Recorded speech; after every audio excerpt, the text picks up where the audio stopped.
Welcome friends, आपका मेरे channel पे स्वागत है। आज हम सिंगल लाइन डायग्राम पढ़ेंगे, एक टिपिकल ट्रांसमिशन सबस्टेशन का।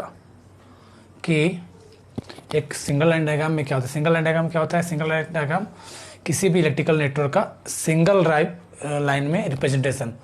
जनरली 3 फेज होते हैं, RYB फेज होता है हमारे इलेक्ट्रिकल सिस्टम में। तो हम केवल सिंगल लाइन डायग्राम केवल मतलब 3 फेज को हम किसी एक लाइन से दर्शाते हैं, इसलिए इसे सिंगल लाइन डायग्राम कहा जाता है। तो हम एक 132/33 के भी सबस्टेशन का एक टिपिकल सबस्टेशन का देखते हैं कि कैसे मेन बस से कैसे इक्विपमेंट जुड़े होते हैं, कैसे ट्रांसफर बस से कैसे लाइन करंट, कैसे पावर और आगे फ्लो होती है, कैसे पावर ट्रांसफ़र होती है आगे। तो हम देखते हैं। सबसे फॉर एग्जांपल मैंने यहाँ पे एग्जांपल ले लिया कि बरेली कोई जगह है, वहाँ से एक लाइन आ रही है और यहाँ पे कोई जगह है, फॉर एग्जांपल शाहजहाँपुर है। जैसे फॉर एग्जांपल यहाँ ये शाहजहाँपुर में है, ये शाहजहाँपुर में सबस्टेशन है। तो बरेली से लाइन आएगी तो सबसे पहले आते के साथ हमारे गैंट्री पे टर्मिनेट होगी। फिर गैंट्री के बाद सबसे पहला जो इक्विपमेंट लगेगा हमारा वो लगेगा एले। ये है एले या एसे, सर्ज अरेस्टर या लाइटनिंग अरेस्टर। ठीक है, ये लगा रहता है। उसके पश्चात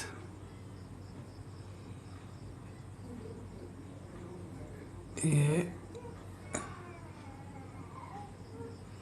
CVT, कैपेसिटिव वोल्टेज ट्रांसफार्मर, ये लगा रहता है, जो मेजरिंग इक्विपमेंट है। इंस्ट्रूमेंट ट्रांसफार्मर का एक पार्ट है अभी, जो वोल्टेज मेजर करने के लिए, हम हाई वोल्टेज को मेजर करने के लिए उपयोग करते हैं।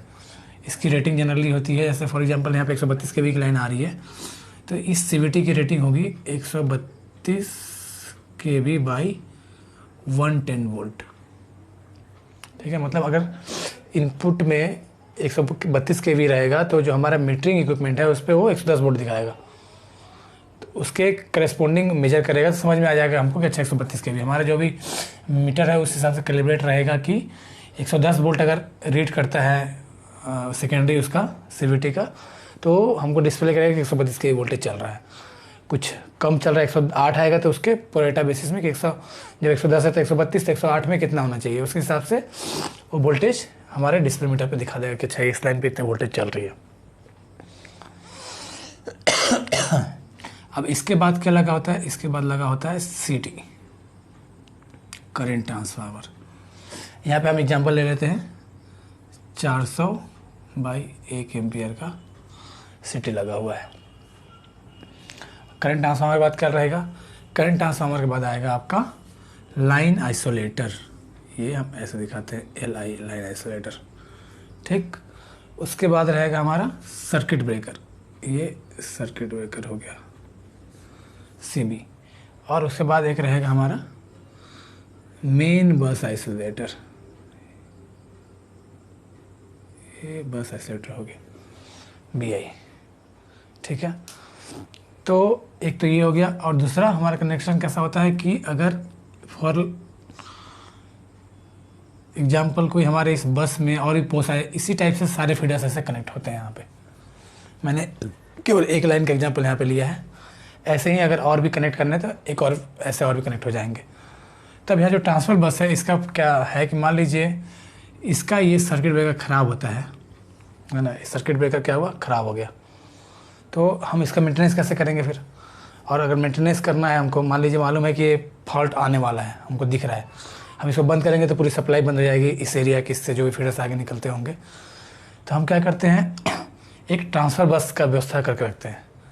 तो उससे क्या होता है, देखिए उससे कनेक्शन कैसे होता है। एक यहाँ से,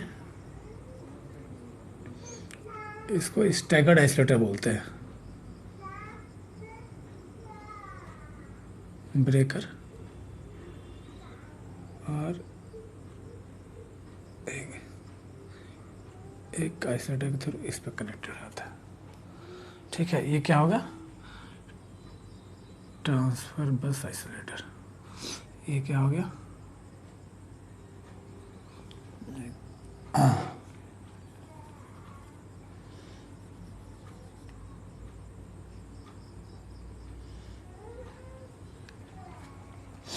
तो यहाँ पर यहाँ पे ऐसे ये ट्रांसफ़र बस की व्यवस्था हम कर रहे हैं, तो हमको ट्रांसफ़र बस से कनेक्ट करने के लिए मेन बस से कनेक्टिविटी रहती है, इसे ट्रांसफ़र बस से कनेक्ट रहेगा ये। तो यहाँ से हमने इस लाइन आइसोलेटर के आगे से एक सर्किट लिया और इसे हम एक स्टैगर्ड आइसोलेटर के थ्रू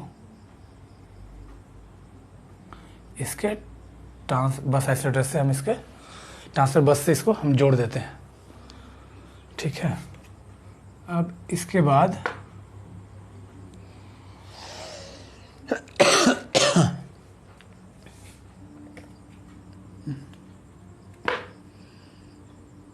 ट्रांसफर बस के थ्रू इसको एक स्टैगर्ड आइसोलेटर के थ्रू जोड़ देता है। तो इसके लिए अब इससे कनेक्ट तो हो गया, लेकिन अब इसमें सप्लाई कहाँ से आएगी? तो इसके लिए हम क्या करते हैं कि एक बस कपलर बे बनाते हैं। तो बस कपलर बे कैसी होती है? कुछ नहीं होता उसमें, वो जो होता है इन दोनों के बीच एक आइसोलेटर ये हो गया, यहाँ पर ब्रेकर हो गया और यहाँ पे एक और आइसोलेटर हो गया, ऐसे हो गया। तो जब भी कोई फॉल्ट आता है, अब फॉर एग्जांपल एक और लाइन होती है यहाँ पे मेरे पास, है ना, ये सारे इक्विपमेंट सेम लगे रहेंगे, मैं जस्ट केवल लाइन दिखा दे रहा हूँ। एक और लाइन इस मेन बस से कनेक्ट होती, ठीक है, कोई सी भी लाइन है ना, ये हमारा आउटगोइंग है, मान लीजिए ये हमारा इनकमिंग है, ये हमारा मेन सोर्स हो गया। और ये हमारा कोई फीडर है, कोई इंडस्ट्रियल फीडर है, कोई इंडस्ट्री को जाता है, ठीक।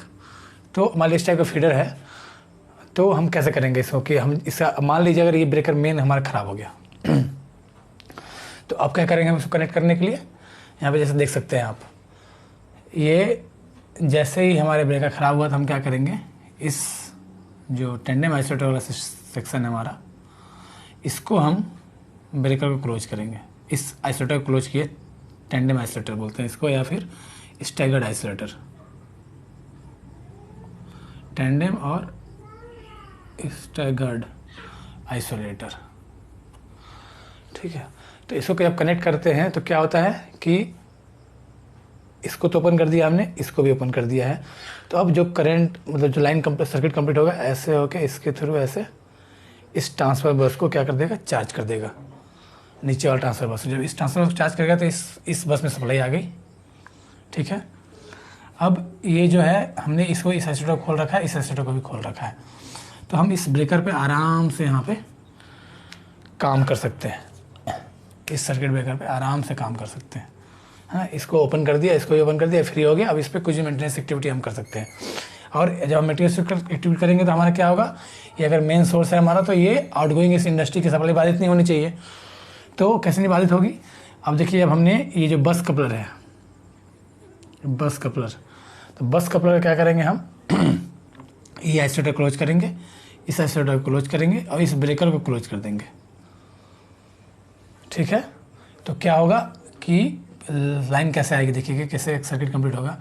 यहाँ से तार करंट ऐसे फ्लो होते हुए इसके थ्रू ऐसे आएगा, फिर इसके थ्रू इस आइसोलेटर, इस बस आइसोलेटर ब्रेकर और इस आइसोलेटर के थ्रू जाते हुए इस मेन बस में सप्लाई को चार्ज कर देगा। तो मेन बस में सप्लाई आ गई। अब मेन बस में सप्लाई आ गई तो फिर से वापस से इस फीडर पे सप्लाई चले जाएगी, आगे को एक्सटेंड हो जाएगी। तो ये फ़ायदा हमारे ट्रांसफ़र बस सिस्टम का। अब इसके आगे क्या होता है, इसके आगे जो होता है, अब हम फिर से यहाँ पे एक बस आइसोलेटर हो जाएगा, हाँ, फिर यहाँ पर ब्रेकर हो गया, फिर यहाँ पर लाइन आइसोलेटर हो गया, लाइन आइसोलेटर, और फिर इसके बाद हमारा मान लीजिए कोई ट्रांसफार्मर है, फॉर एग्जांपल यहाँ पे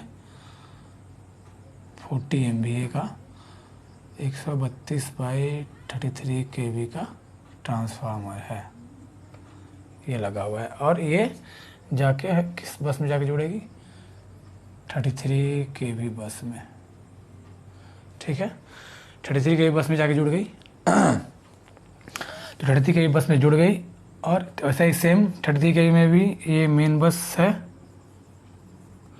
और एक और बस होती है जो कि ट्रांसफ़र बस या बस कपलर के थ्रू ये कनेक्ट करेंगे हम इस ट्रांसफ़र बस को वापस। जैसा ऊपर में क्या था सेम वही प्रोसीजर रहेगा इसमें भी। तो हम आगे देखते हैं कैसे अब क्या होगा। मान लीजिए उसी प्रकार से इसमें भी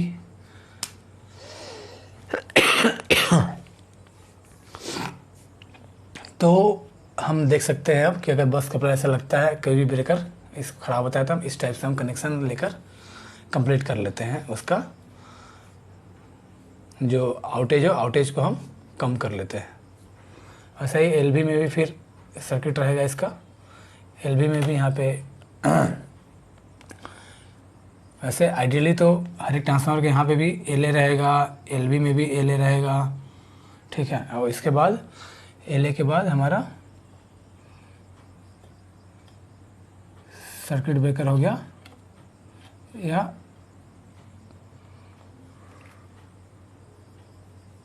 जगह कम पड़ रहा है थोड़ा, तो एलए हो गया और यहाँ पर एलए या एसे है ना, लाइटिंग अरेस्टर या सर्ज अरेस्टर एलबी में लग गया। उसके बाद यहाँ पर सिटी और यहाँ पर सर्किट ब्रेकर और यहाँ पे एक आइसोलेटर रहेगा, ठीक है। एक्चुअली यहाँ कंजस्टेड हो रहा है, थोड़ा देखिए। तो इस प्रकार से कनेक्टिविटी होके जैसे हम फिर इस आइसोलेटर लगा देंगे, इस ब्रेकर क्लोज करेंगे, इस आइसोलेटर क्लोज करेंगे, तो इस ट्रांसफार्मर के थ्रू हमारा जो सप्लाई है 132 kV का वो 33 kV में कन्वर्ट होकर स्टेप डाउन होकर वो इस 33 kV बस को चार्ज कर देगी, 33 kV मेन बस को चार्ज कर देगी। और यहाँ से मेरे बहुत सारे फीडर्स होंगे, हाँ, इंडस्ट्री को होंगे, कुछ कंज्यूमर्स को मतलब यूपीसीएल डिस्ट्रीब्यूशन विंग को होंगे, ये सारे ऐसे बहुत सारे फीडर्स इस पर हम ये गलती हो गई, ये मेन बस से कनेक्ट रहेंगे सारे,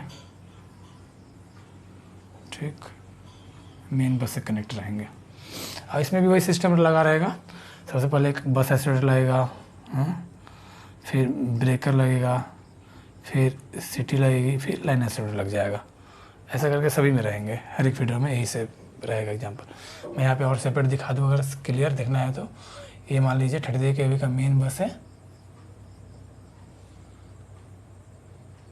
मेन बस। तो यहाँ पे सबसे पहले क्या रहेगा, बस आइसोलेटर इसको बोलेंगे। फिर यहाँ रहेगा हमारा ब्रेकर, बस आइसोलेटर हो गई है BI CB।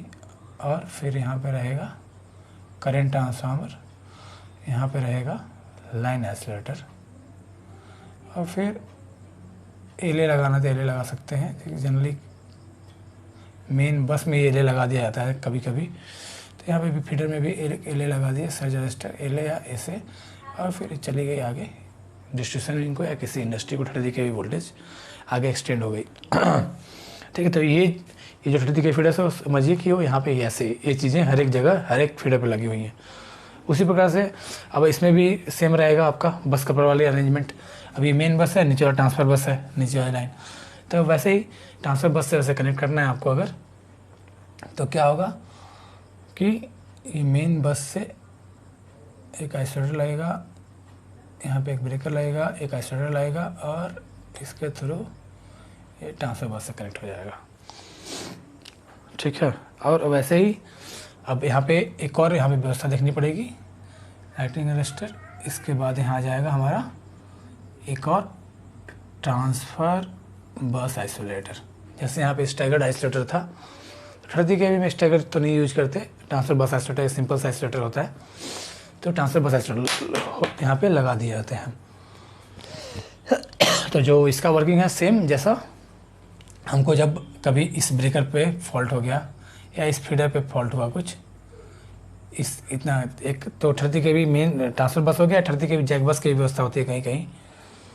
तो अगर ट्रांसफ़र बस है तो सेम, अगर इस ब्रेकर इसमें कुछ प्रॉब्लम हो गया, हाँ, तो हमको इसको आउट करना है, हमको 10 ट्रांसफ़र बस वाले इस वाले ब्रेकर को सर्किट में लेना है, ठीक है। तो वैसे ही ये काम करेगा जैसे हमारा ये कर रहा था काम, ठीक है।